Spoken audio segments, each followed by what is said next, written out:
Coal. You all know it, I post it. This clump of yucky black stuff that people have put on their teeth or their timeline at one point was the backbone of empires, kickstarting humanity, for better or worse, into the clutches of the Industrial Revolution, and forever changing the course of our species. Entire communities were established just to extract it from the earth and then funnel it into the cities and manufacturers of the day, with Britain in particular being comically overpowered geographically due to its isolation of being a series of islands, and the fact that said islands are absolutely riddled with coal. This, of course, being quite elementary, the sort of thing that you would learn in school. Well, today's story, very sadly, involves a school. A school in one such of these British coal communities. A sleepy village in the valleys of Wales where one of the most tragic events in British history unfolded. The Aberfan Disaster.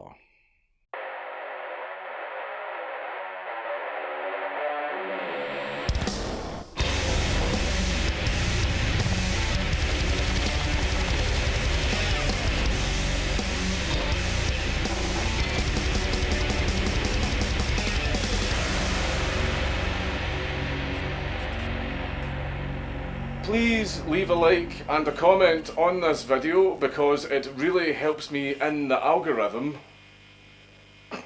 Hey handsome, what's that you're doing there? Better watch a cool video, huh? That's pretty epic.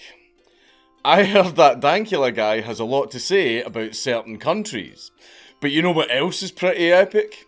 Even more than a scrumptious stew or terrorising your staff by denying them their scripts and leaving a stinky fish on their desk while they whinge about tyranny. Indeed, even more than all that, I'm talking about dealing with those bad habits that have been haunting you. That's right, it's that time of the month again. It's none other than fume. Fume needs no introduction, but for those unacquainted, they are the gold standard in flavoured air devices, creating a beautiful and sultry sucking stick to seductively slobber on without any fear of any nasty chemicals or electronic gizmos to harm or impede you. And with its inbuilt fidget capabilities, you can crank and twist it, so you have just the right amount of flavour hitting your taste buds. Speaking of which, with fume you get a wide range of deviously delectable flavours to coat your throat in. From crisp mint to cinnamon hearts, I can guarantee there is a flavour just for you in their bolstered catalogue. As for me, my go-to will always be black licorice, as I am of course proudly blacked.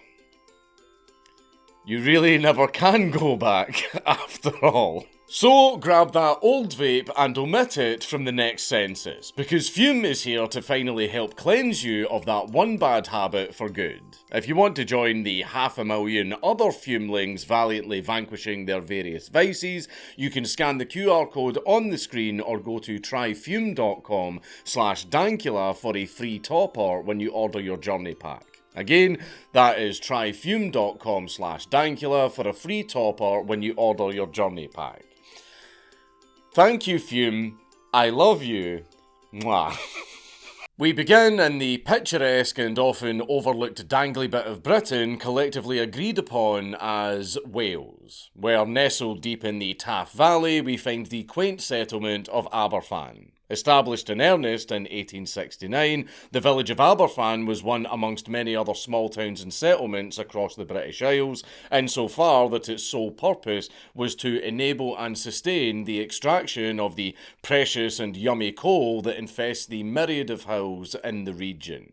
There are a lot of mining villages like this all over Britain. Now, coal mining was not exactly glamorous work. The pay was frankly terrible, and the working conditions were absolutely atrocious. However, despite that, the occupation was still the livelihood of many, being not only one of the biggest historical jumpstarts for the Industrial Revolution, but also for the propagation of a global empire. In terms of heating homes, chugging trains, and most importantly, feeding warships, Coal was the lifeblood of the modern world, and little towns like Aberfan were doing its part in supplying it.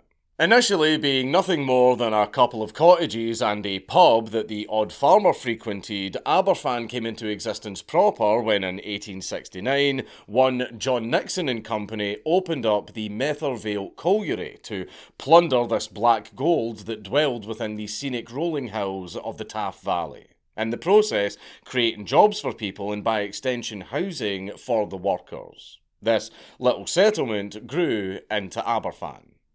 Also, for those of you who don't know, a colliery is just a fancy word for a coal mine. Exploding in size to being an actual tangible somewhere, Aberfan would experience continual growth until, wouldn't you know it, coal started being slightly less useful due to the widespread procurement of foreign sources or adoption of such things as petroleum.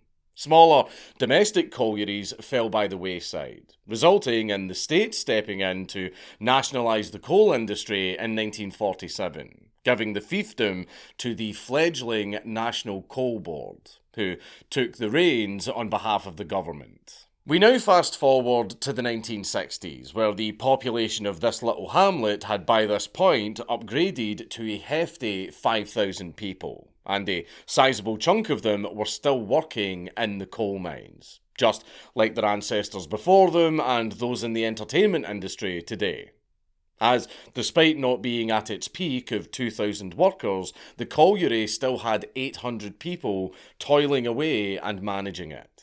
Throughout the previous decades, the colliery that spawned Aberfan was churning along and producing not only the desired coal, but also a ton of waste product that needed to be disposed of. This product was known as spoil, which was essentially a powdered mixture of gravel, dirt, and any myriad of other particles that get scraped out of the mines in the process. And Lord knows there is usually a lot of it. So rather than figuring out a way to reuse it in something actually productive, what we tend to do instead is just dump it in a great big pile and forget it exists. These are known as spoil tips, or as you should know it, a slag heap. And the MOTHERWELL colliery was no different. After running out of space on the lower slopes and valley floor, they started the construction of spoil tips to store all of the slag further up. At first, it was just one heap, and then it was two, and then wouldn't you know it, by 1966, we were all the way up to 7 heaps. The thing is, though, that by the time the construction of Tip 7 had begun, the ordnance surveys taken of the area at the time had noted that there was a very large natural spring lying beneath the hill that the tip was being erected on. In the business, etc., etc. The grand total of these 7 tips equalled to roughly 2 million cubic metres of powdered shite, with the only one still in active use, Tip 7, standing 34 metres high on top of a mountain and placed right over the village like a sword of Damocles. Again, foreshadowing.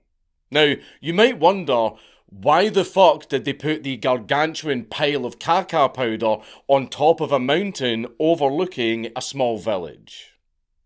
Excellent question, we'll get to that in a second. Come 1963, we start to see the signs of things to come. Because in May, Tip 7 had actually started shifting due in part to the presence of tailings in amongst the spoil, which were absorbing rainfall. Which, for context, is another form of waste product that is made up of coal powder and ash, which, when it gets wet, it turns into a viscous slurry, which is often compared to quicksand. And wouldn't you know it, in November of the very same year, the very same tip shifted again. A cause for concern, you may think, but the NCB turned around and said it was just those pesky tailings being shed from the mound and slipping away with the rain. So it totally wasn't a cause for concern. Don't worry about it, everyone, we promise. And in fairness, this did happen semi-frequently, with there being 11 separate instances of severe flooding hitting the area between 1952 and 1965. And apparently, the locals were complaining about the floodwater being greasy and black. Foreshadowing. But again, despite all those obviously ominous signs of an impending disaster, that was all hand-waved away as nothing more than an unfortunate yet menial reality of the environment. After all, this is Britain, and if there's one thing that these islands are known for, it's being a dreary and miserable shithole. And Lord knows, we thrive in it. Then came October of 1966. Heavy rainfall in the previous months had been ramping up, and within the opening weeks of this month, the area was receiving roughly 6.5 inches of rainfall, with the night of October 20th having the peak of Tip 7 subsequently shrink by around 3 metres. This was a bit of a cause for concern. At around 7:30 a.m. the following day, this recession was discovered by the workers who were due in for their morning shift at the heaps, after noticing that the crater in the tip was so severe that the rails they used for the mine carts to actually transport the spoil there had actually fallen inside of the crater. Like, in Block Game, when you put shitty rails on gravel and then some dillweed underground breaks a stack with a torch, ruining my grand railway and forcing me to rifle through stacks of fucking flint to get them back. In the process, completely ruining the terrain and delaying construction by days. I'm definitely not bitter, but there is a reason that the Office Minecraft server got shut down. Jared. Upon finding a giant fucking crater that wasn't there the day before and seeing that it had literally eaten the fucking rails, one of the workers walked back to the colliery to officially report it, as one should. After coming back with his supervisor and showing him the formerly filled fuck all, they decided that nobody should dump any more stuff in there and that they would find a new spot to tip the spoil into next week. Then, 2 hours later, at 9:15 a.m, it happened.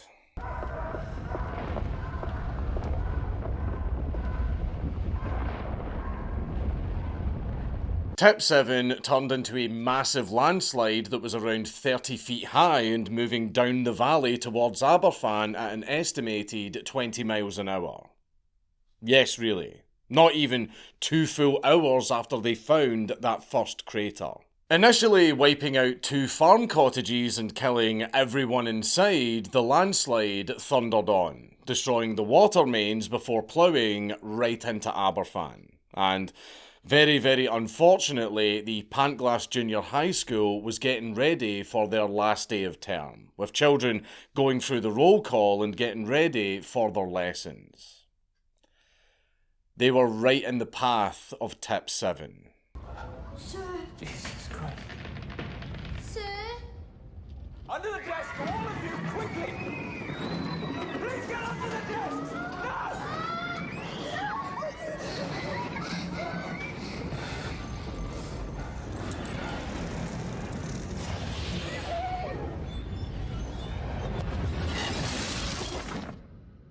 The wave struck the primary school and immediately wiped it out, alongside damaging an adjacent secondary school and flooding several houses in the surrounding area, sweeping away and burying the children under up to 30 feet of slurry that had started solidifying into a hardened mass. In what could have only been considered a really fucked up joke, the Pantglass school not only directly lay in the path of the wave, but it was also just big enough of a target that it was able to halt most of the wave, sparing the rest of the village.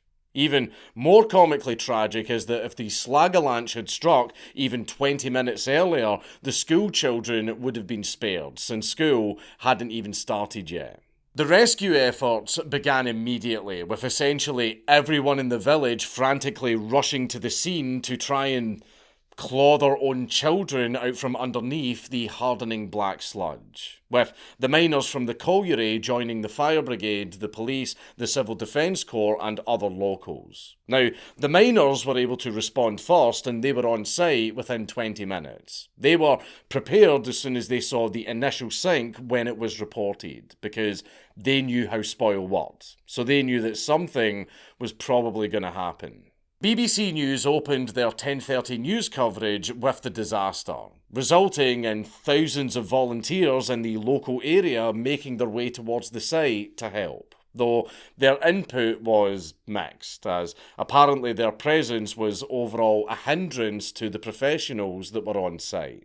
However, despite that, the first responders were making good progress, as by 9:50 AM, the first casualties were being rescued and being taken to either St Tidful's Hospital in Merthyr Tydfil or the East Glamorgan General Hospital in Church Village to be treated. Though, I'm just going to say that past 11 AM, there were no further rescues. Only recoveries. Concurrent with the rescue efforts, another problem was starting to develop, as on the descent into the village, the wave had knocked out the water mains, which may have been an inane thing at first, save for the fact that since the pipes were ruptured, they were still pumping water into the pool of spoil, resulting in parts of the hardened black mass starting to slowly move again. It wasn't until 11:30 AM that they had managed to actually shut off the water mains, though by this point it was theorised that between 9 to 14 million litres of additional water had seeped into the mix. So, as you may have imagined, by this point the NCB were probably absolutely shitting themselves. And indeed they were, because a board meeting occurred that very morning where the chairman of the NCB, Lord Alfred Robins, was being briefed about the cataclysmic fucky-wucky that had just transpired under his tenure. Deciding that it would probably be a good idea to look invested, Robins decided that the NCB should probably send someone down there to scope out the scene and try to help save the lives of a bunch of children. He didn't go himself, though. No, he needed to attend some ceremony at the University of Surrey. So, instead, he sent the Chief Engineer and Director General of Production, which, sure, that guy was definitely qualified to head down there and give his input. And according to his autobiography, he claims that, and I quote, "The appearance of a layman at too early a stage inevitably distracts senior essential people from the tasks upon which they should exclusively be concentrating." So the guy that's in charge of everything's a layman. You're saying he's an idiot. You're saying he shouldn't have been there because he doesn't know what he's talking about in regards to the coal-related incident. Then why is he the chair of the fucking coal board? As a matter of fact, when the Welsh Secretary of State, Cledwyn Hughes, tried to get a hold of him and ask him what the fuck he was doing, a bunch of NCB brown-nosers actually covered for him by lying, saying that he was personally directing all of the relief efforts. No, he fucking wasn't. He was sipping champagne at a fancy function at a fucking university. Hughes then visited the site himself at 4 PM to take it all in and probably see if that prick Robins was knocking about somewhere. He decided that it was probably a good idea to call in the big man. And so he did.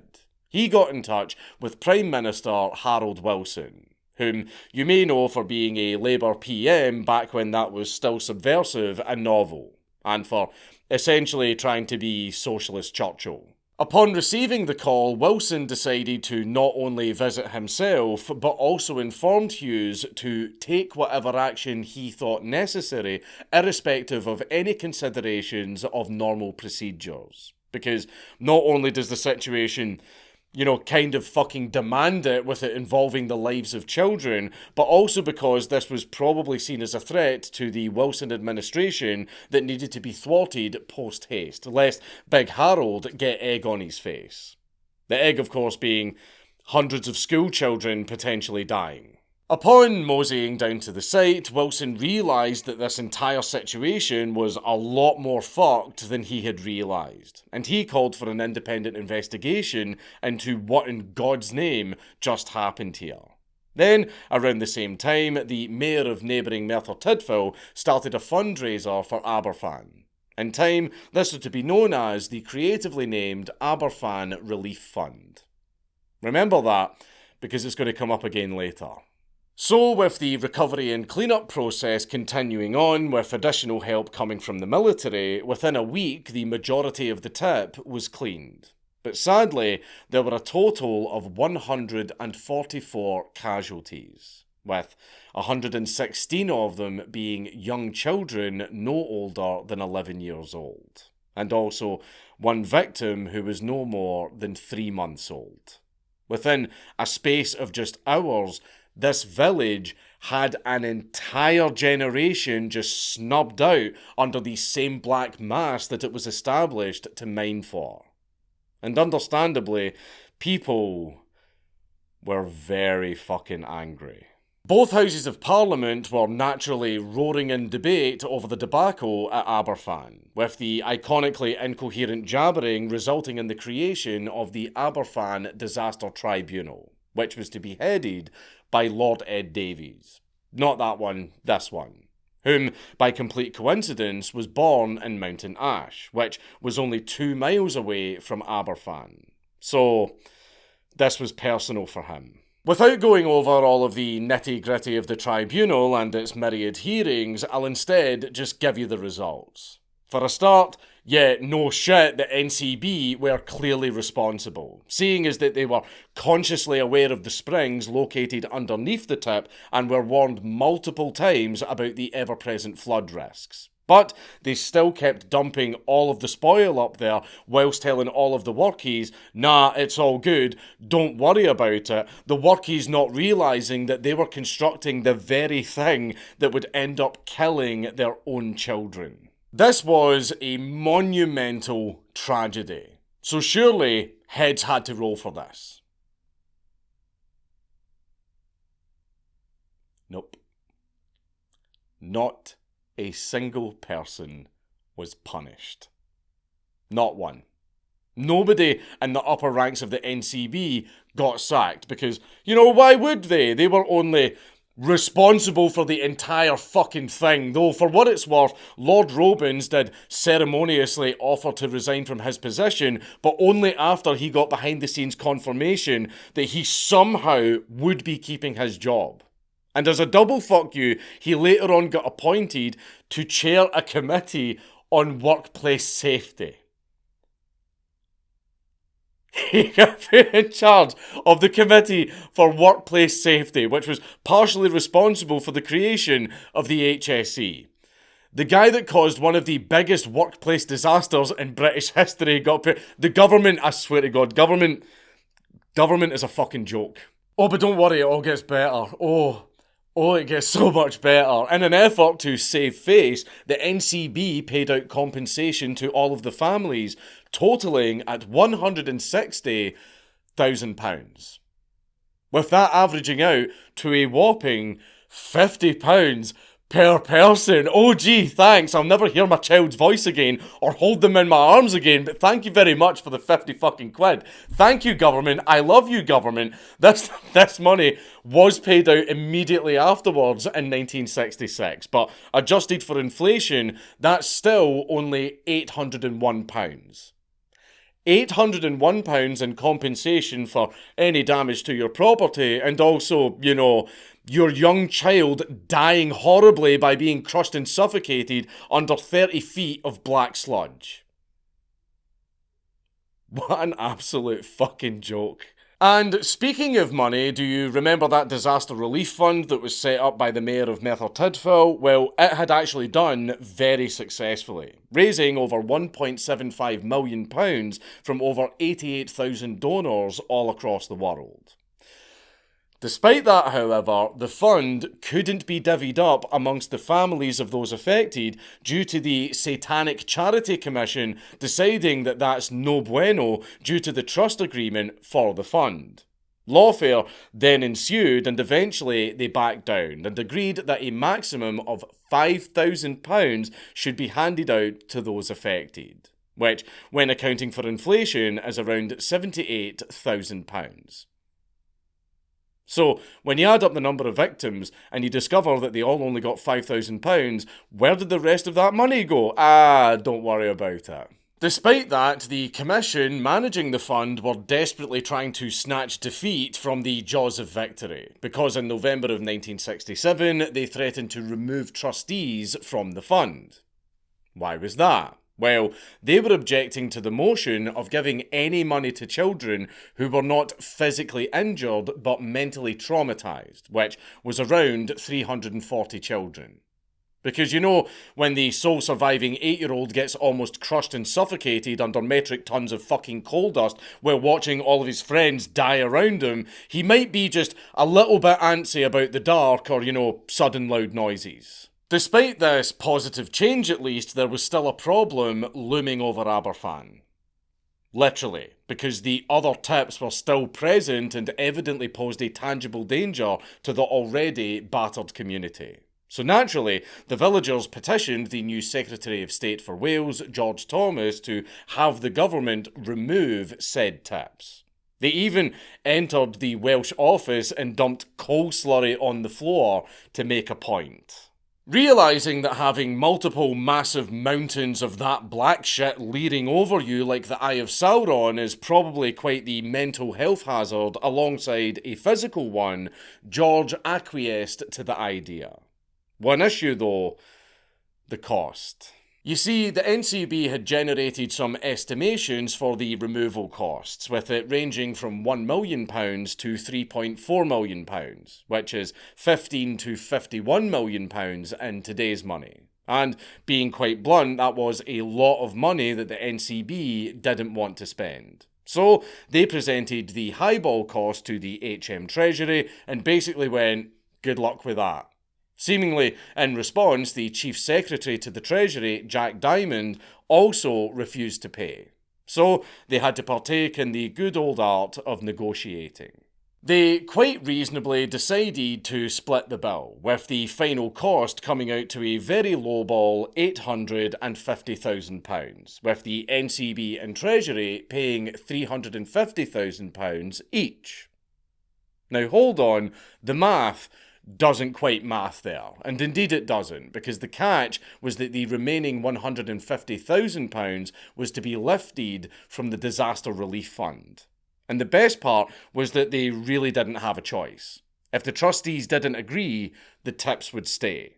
So they all begrudgingly agreed, bar one, S.O. Davies, who promptly resigned in protest because the NCB just fucked Aberfan over yet again. In fact, the 150 grand was the low ball. Initially, it was meant to be 250 grand, but the trustees had to fight tooth and nail to get it lowered. Robins and his ilk were just utter fucking scumbags. The best part of this is that according to political scientists, because apparently that's a fucking thing, this was almost definitely illegal under charity law for the time. The NCB were really that desperate to save a few pennies at the cost of face that they would go right out of their way to literally break the law to avoid it. Also, when I do it, it's bad, but when the big government-backed corporations do it, it's just fine. The NCB must have just really, really loved annihilating mining towns and then spending their money on the therapy afterwards. So, where does that leave us today? Well, after the massive shit show, which was the event itself and the immediate fuckery from the NCB, the government decided to enact the 1969 Mines and Quarries Act to finally put an end to all of this malarkey and hopefully prevent anything like this from ever happening again. MOTHERWELL colliery ended up shutting down in 1989, presumably after being double-tapped by the disaster of Tip 7 and then that other disaster that affected the coal industry as a whole. But that's a story for another time. In 1997, the government finally repaid the £150,000 that was lifted out of the fund. Of course, that's too little too late, but at least they tried to make it right. Right? Well, no actually, because they dropped £150,000 in 1997 money. They didn't take into account inflation. Because fuck you, that's why, and it wasn't until later on that the remaining £1.5 million was added to the fund. Come the turn of the millennium, however, and things started to finally go right for Aberfan. Just 34 years afterwards, as the Welsh Government gave an additional £2 million to charities set up for Aberfan in 2007, finally putting in more money than they took out for once. Other than, obviously, the disaster itself, what is very tragic about Aberfan is that unless you're from the British Isles, or if you were paying attention when you were binge-watching The Crown, which is where the clips I've used in this video are from, you probably didn't know about the disaster at all. Or at least the true scale of it. About how, in the blink of an eye, an entire generation of school children were snubbed out of existence and entombed in coal dust. Their parents, ironically, having to come home from digging said coal to dig out their own children's corpses from the waste product that they made. And that is just fucking tragic. It's important to point out when those in power completely fuck over the little guy and then face no accountability whatsoever. But it doesn't make videos like this any easier to make. It's Count Dankula on YouTube. Everybody should subscribe.